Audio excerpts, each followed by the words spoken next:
Ustaz, saya mau nanya Ustaz, berkaitan dengan kredit tadi, ada juga selain kredit namanya gadai Ustaz. Gadai, tahu gadai Ustaz ya? Kalau nggak tahu saya jelasin. Biasanya zaman sekarang gini Ustaz, orang punya kendaraan, kemudian karena nggak punya uang digadaikan mobilnya misalnya Ustaz, sama orang itu. Itu termasuk itu riba atau gimana? Kalau gadai seperti itu. Imam yang paling tua di antara imam yang 4 itu namanya Imam Hanafi. Meninggal tahun 150 Hijrah. Suatu ketika dia berdiri di depan rumah orang. Ada panas terik, dia berdiri di depan rumah orang. Padahal di depan rumah itu ada atapnya dan ada pohon kayu.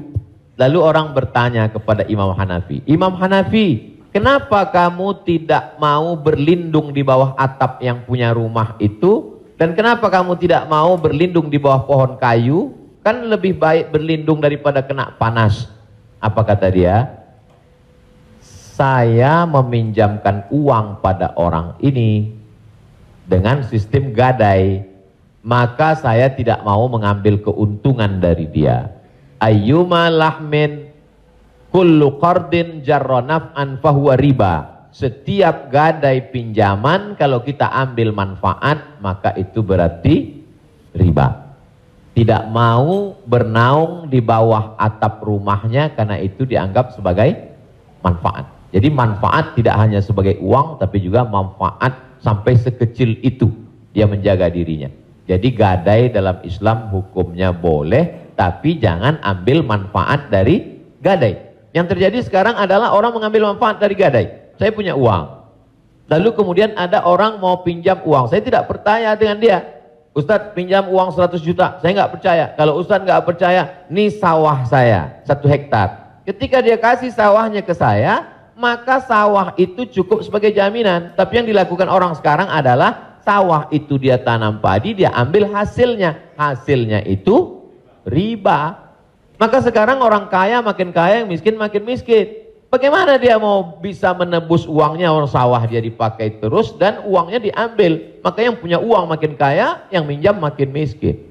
Padahal dalam Islam mestinya cukup suratnya saja dipegang. Kamu kalau mau garap sawah ini garaplah, nanti bayar hutangmu. Itu akhlak dalam Islam. Akhlak itulah yang dihilangkan oleh riba. Riba ini sangat kejam. Allahu a'lam.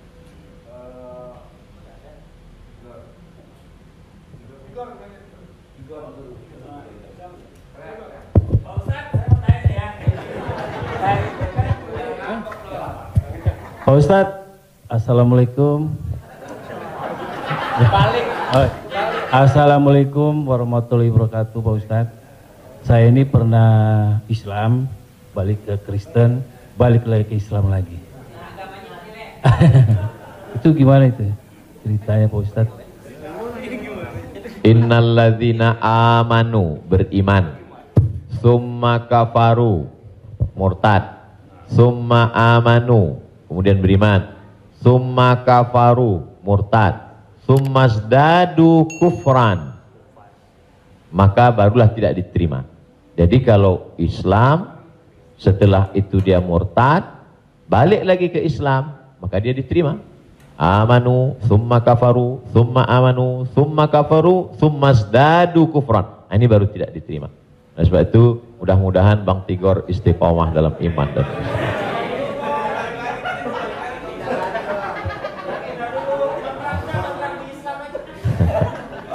Agama lu kayak angkos bolak-balik.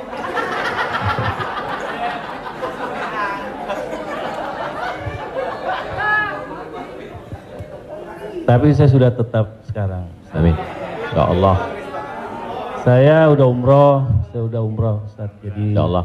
Jadi balik Bang, ke jalan yang benar. Insya Allah. Jadi Bang Taufik, kajian paski mungkin kerjasama dengan musyawarah supaya terus, atau kalau tidak ingin satu majelis, ustadznya nanti setelah di sana pagi misalnya, sore di paski. Kemudian ngaji ini, kalau sekedar ngaji kita nggak ada tantangan, mesti ada sosialnya.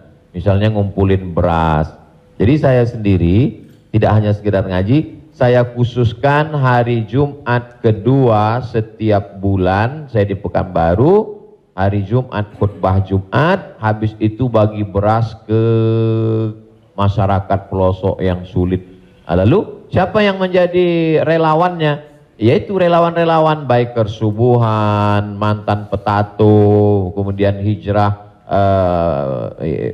pemuda hijrah. Karena kalau cuma ngaji, orang tidak ada tantangannya. Jadi saya ingin ke depan paski ngaji, kemudian ada gerakan dakwah, kemudian ada gerakan sosial, buat rumah tahfiz, lalu kemudian tidak hanya uang dari komunitas saja, buat yayasan, kami membuka rumah tahfiz gratis untuk yatim dan segala macam, kirim ke nomor rekening berikut ini, pasang pancingnya, Allah Ta'ala memberikan. Belajar kita dari yang dilakukan oleh almarhumah, 250 yatim 40 tahun, Prof. 43 tahun bisa tidak putus. Inspirasi. Jadi kalau mau, maka kita bisa ikuti jejak. Sehingga kita, jadi kelanjutan itu, maka Bang Tigor dan abang yang lain, dia akan terpacu terus untuk datang setiap kajian pekanan, lalu kemudian memperbaiki tahsin bacaan Qur'annya, lalu kemudian meluruskan kajiannya, kemudian ada konsultasi dengan ustadz, tanya jawab dan lain sebagainya. Wallahu a'lam.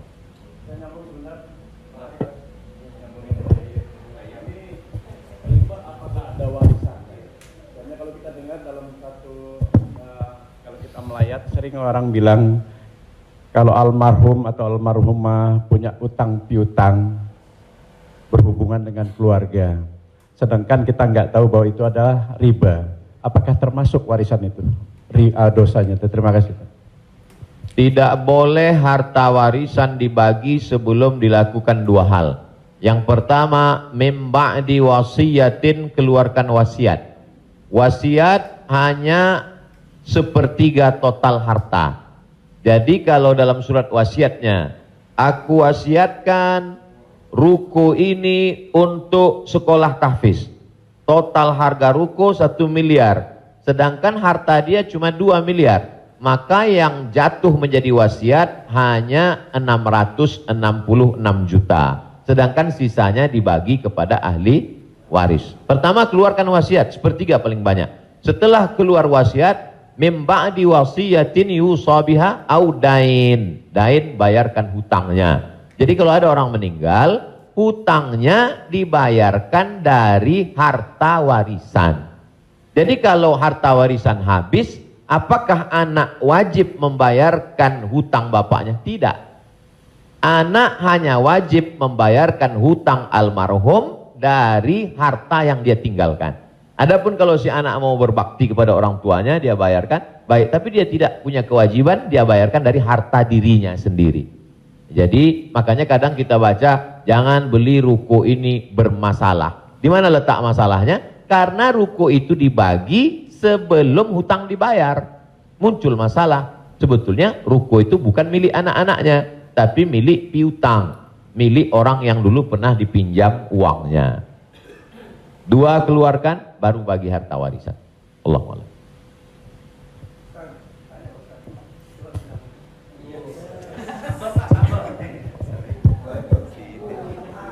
Terima kasih Pak Ustadz. Saya mau tanya tentang peminjaman uang. Saya misalnya meminjamkan uang kepada seseorang, tapi dia nggak mau ganti. Nah, terus kita nggak mau nagih karena takut menjadi sebuah permusuhan. Kan ada peribahasa memberikan pinjaman hutang itu sama juga menanamkan musuh. Nah, bagaimana hukumnya? Apakah ini harus ditagih sama kita ataukah dibiarkan? Terima kasih Pak Ustadz. Assalamualaikum warahmatullahi wabarakatuh. Waalaikumsalam. Ayat yang paling panjang dalam Al-Quran, satu halaman penuh, Al-Baqarah 282. Bukan tentang haji, bukan tentang puasa, tapi tentang perjanjian hutang piutang. Ya ayyuhalladzina amanu, wahai orang beriman, idza tadayantum bidainin, kalau kamu menjalin transaksi hutang piutang ila ajalim musamma, sampai batas waktu limit tertentu, faktubuh, tulislah. Wal yaktub bainakum katibun bil adli, hendaklah ada seorang penulis yang menulis dengan adil. Wastashhidu syahidaini min rijalikum, ada dua orang saksi. Antadil, kalau tidak ada dua orang laki-laki, wa mra'at, satu orang perempuan, wa mra'atani, dua orang perempuan, antadilla ihdahuma fatudzakkira ihdahumal ukhra. Sedetil itu dalam Al-Qur'an. Jadi kalau saya menagih hutang, sesungguhnya bukan saya sedang mencari musuh, tapi menyelamatkan dia supaya dia dan anak cucunya jangan sampai makan haram. Kalau dia tidak sanggup, ayat yang kedua, fanaziratun ila maisarah, kasih sampai batas waktu dia lapang. Kamu bisa bayar kapan? Insya Allah 1 Mei Pak Ustadz. Tahun berapa? Tahun 2022. Oke, insya Allah Mei 2022 lapang. Tidak juga dia sanggup membayar, lebih banyak minyak kita nagih daripada uang yang mau ditagih. Masuk ayat ketiga, wa antasaddaqu khairul lakum, kamu sedekahkan lebih baik. Aku sudah capek, asam uratku naik, asam lambungku kumat, kau ambil aja lah ini. Wa antasaddaqu khairul lakum, kau sedekahkan lebih baik. Yang menghafal ayat ini yang memberi pinjaman, bukan yang minjam. Sekarang yang menghafal ayat ini yang minjam. Ketika kita tagih, kapan kau bayar? Dibilangnya, wa antasaddaqu khairul lakum, kalau kau sedekahkan lebih baik. Allahu akbar.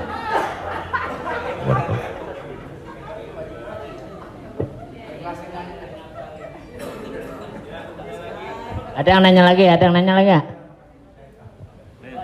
Di luar utang piutang.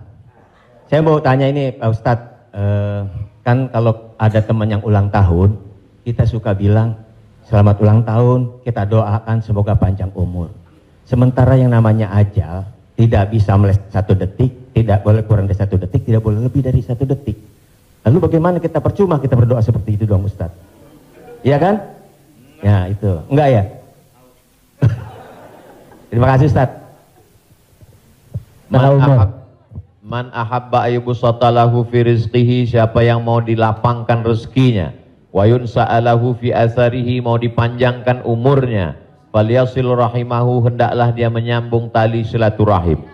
Katanya dengan silaturahim umur bertambah. Padahal dalam ayat Quran, idza jaa ajaluhum, kalau ajal sudah sampai, la yastakhiruna sa'atan, tak bisa ditunda walau sesaat, wa la yastaqdimun, tidak bisa dimajukan walau saat. Apakah kontradiktif antara ayat dengan hadis dengan doa dari Mas Dery bahwa umur bisa bertambah? Tidak kontradiktif.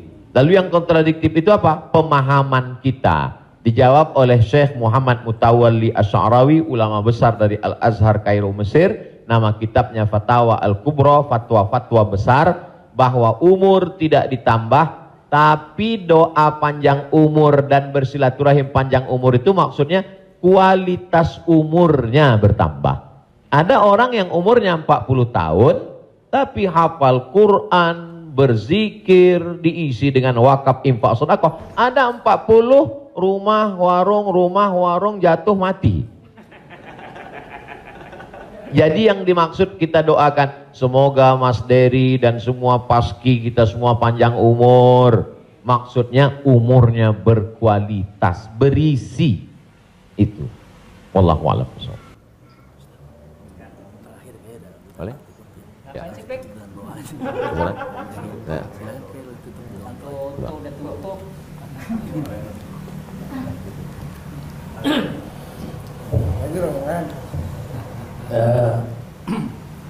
Bapak Ibu yang berbahagia, karena pakaian agak capek, besok mau ke Riau, mau pulang kampung, jadi kita ikut. Si ayahnya nggak ada langsung, jadi iya, alhamdulillah sudah dicukupkan untuk pertanyaan. Nanti kalau yang mau bertanya, tulis aja surat, langsung kirim ke Bopak. Biar Bopak yang kirim ke Ustaz Somad. Baik, Bapak Ibu yang berbahagia, alhamdulillah kita sudah mendapat pencerahan. Mudah-mudahan ini menjadi langkah awal kita untuk mendekati agama kita dengan bijak tentunya. Semoga Allah memberikan kecerdasan kepada kita. Di sisa umur kita ini, mudah-mudahan menjadi orang yang bermanfaat buat diri dan agama secara bangsa. Amin. Pak Kiai, kita mohon untuk memberi doa untuk acara ini. Terima kasih. Astaghfirullahaladzim, astaghfirullahaladzim, astaghfirullahaladzim, alladzi la ilaha illa huwal hayyul qayyum wa atubu ilaih. A'udzu billahi minasyaitonir rajim. Bismillahirrahmanirrahim. Alhamdulillahirabbil alamin, arrahmanir rahim, maliki yaumiddin. Iyyaka na'budu wa iyyaka nasta'in. Ihdinas siratal mustaqim, siratal ladzina an'amta 'alaihim ghairil maghdubi 'alaihim waladdallin. Amin. Allahumma shalli ala sayidina Muhammad wa ala ali sayidina Muhammad. Allahumma 'allimna ma yanfa'una, ajarkan pada kami ilmu yang bermanfaat ya Allah. Wanfa'na bima 'allamtana, yang sudah kami pelajari malam ini jadikan dia menjadi amal saleh ya Allah. Allahumma faqihna fid din, dalamkan ilmu agama kami. Wa 'allimna ta'wil, ajarkan kami pemahaman Al-Qur'an yang benar. Ya muqallibal qulub, engkau yang membolak-balikkan hati, sabbit qulubana, kokohkan hati kami ala dinik, dalam agamamu, ala ta'atik, dalam ketaatan kepadamu. Allahumma a'inna, tolong kami, ala zikrika, supaya hati kami senantiasa berzikir mengingatmu, wa syukrika, selalu bersyukur kepadamu, wa husni ibadatik, selalu beribadah dengan ibadah yang terbaik. La tada'lana zamban illa ghafartah, wa la aiban illa satarta. Aib cacat kami banyak, tutupi dari hadapan manusia, dan tutupi pula ketika kami menghadapmu nanti ya Allah. Wala maridhan illa syafaitah, ada saudara kami yang sakit, angkat penyakitnya, sehatkan ya Allah. Wala mayitan illa rahimta, yang sudah meninggal dunia mendahului kami, lapangkan kuburnya ya Allah. Wala hajatan min hawaijid dunya wal akhirati laka ridha wa lana fiha salah, segala hajat dunia, hajat akhirat baik bagi kami dan engkau ridha, illa qadaitaha wa yassartaha, mudahkanlah ya Allah. Rabbana hablana minas salihin, jadikan anak kami anak-anak yang soleh dan solehah, min huffazil Quran wal hafizat, bukakan pintu hati mereka untuk menjadi penghafal Al-Quran. Minal mujahidina fi sabilika bi amwalihim wa anfusihim, mereka akan menolong agamamu dengan harta, nyawa dan kekuasaan yang kau titipkan di tangan mereka. Allahumma khtim lana bi husnil khatimah, tutup umur kami dengan husnul khatimah. Allahumma ja'al akhira kalamina inda intihai ajalina, ketika ajal kami sampai, saat malaikat maut mencabut nyawa kami ingin kalimat terakhir yang keluar dari mulut kami, la ilaha illallah Muhammadur Rasulullah sallallahu alaihi wasallam. Allahumma ja'alna minal mutahabbina bijalalik, sebagaimana hari ini kami berkumpul berkasih sayang karena engkau, maka kumpulkanlah kami di surga bersama Nabi Muhammad sallallahu alaihi wasallam, sahibul bait, yang sudah menyediakan rumahnya, makanannya, segala kebaikan, tak sanggup kami membalasnya. Ajzihim jaza'al hasana, berikanlah mereka balasan yang baik ya Allah. Allahumma jama'na ma'ahum ma'al habibil mustafa fi jannatikal ula, satukan kami dalam surga jannatul firdaus bersama Nabi Muhammad sallallahu alaihi wasallam. Rabbana atina fid dunya hasanah wa fil akhirati hasanah wa qina adzabannar. Wa sallallahu ala sayyidina Muhammad wa ala alihi wa sahbihi wasallam, walhamdulillahi rabbil alamin. Taqabbalallahu minna minkum taqabbal ya karim. Saya ucapkan banyak terima kasih kepada keluarga besar almarhumah Profesor Dr. Hajah Tuti Alawiyah, tak dapat saya sebut satu persatu. Saya ucapkan banyak terima kasih kepada Paski.